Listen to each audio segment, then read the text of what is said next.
मित्रांनो, हा तुम्हाला जो काही ओबडधोबड रस्ता दिसतोय तो साधा सुद्धा रस्ता नाही बरं का, हा नॅशनल हायवे आहे। आणि विशेष म्हणजे भारताची आर्थिक राजधानी मुंबई आणि गोवा राज्याची राजधानी जोडणारा मुंबई गोवा हायवे आहे। आणि विशेष म्हणजे गेली 18 वर्षापासून हा रस्ता बनतोय बरं का। आणि कित्येक सरकार आली गेली, कित्येक कॉन्ट्रॅक्टर आले गेले, कित्येक कलेक्टर आले गेले, परंतु हा रस्ता काय होत नाही।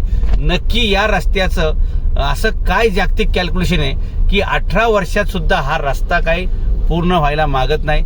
इथे मी असं ऐकलेलं आहे की जो कोणी कॉन्ट्रॅक्ट घेतो त्याला इथले राजकीय लोक आणि बाकीचे लोक 50% डायरेक्ट मागतात, त्याच्यामुळे तो कॉन्ट्रॅक्टर पळून जातो।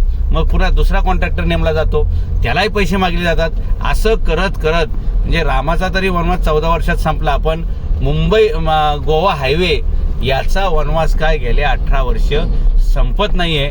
मित्रांनो, तुमच्यामध्ये काय काय अडचणी असतील हो, काय काय कारणं असतील की ज्याच्यामुळे मुंबई गोवा हायवे हे कामच पूर्ण व्हायला झालेले। आणि टक्केवारी ती किती असली पाहिजे हो। एक काळामध्ये 100 रुपये वरून आले तर त्यातले 5 रुपये खाली जायचे, असे राजीव गांधी एकदा भाषणात म्हणाले होते। मला वाटतं आता तो काळ परत आलेला दिसतोय की वरून जर 100 कोटी पाठवले तर 5 कोटी सुद्धा खाली शिल्लक राहत नाहीत। एवढं वाटपात जर जाणार असेल तर या देशाचं वाटोळं झाल्याच जमा आहे। उदाहरणार्थ आता तुमचा हा मुंबई गोवा हायवे बघा, अनेक अपघात होत आहेत। कालच इथे 6-7 लोक मेलेले तर अपघात झालेला आहे।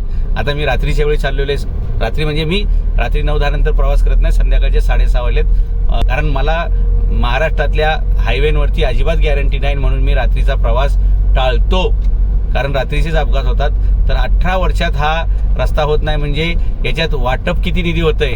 आणि विशेष म्हणजे आता हा रायगड जिल्ह्यातला हा रोड आहे ज्याच्यावरती पालकमंत्री कोण व्हायचं याच्यावर सुद्धा गेले वर्षभर वाद आहे। म्हणजेच तुम्ही समजू शकता की या रायगड जिल्ह्यामध्ये म्हणजे छत्रपती शिवाजी महाराजांच्या कार्यकर्तृत्वाने पावन झालेल्या या रायगड जिल्ह्यामध्ये मुंबई गोवा हायवे 18 वर्षे होत नाहीये।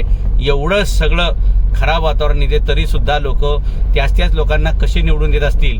मला वाटतं काय पैसे वाटतात का, दम देतात का, बाटली ताटली वाटली, साड्या वाटप, चिकन वाटप, मटण वाटप ह्याच्यावरतीच कोकणातल्या लोकांना मतदारांना हे भुलवतात का काय, अशा प्रकारची एक दयनीय अवस्था आहे। गेली 18 वर्ष खड्ड्यातून हा रस्ता चालू आहे आणि रस्ता काय पूर्ण होत नाहीये। चंद्रावर मंगळावरती लोक जाऊ शकतात, परंतु मुंबई गोवा हायवे काय पूर्ण होत नाही। बाकी जी काय कारणं असतील, जे काही लोकांना प्रेक्षकांना माहीत असतील त्यांनी जरूर कमेंट करा, पण लवकरात लवकर हा मुंबई गोवा हायवे हा व्हायला पाहिजे असं मला वाटतं।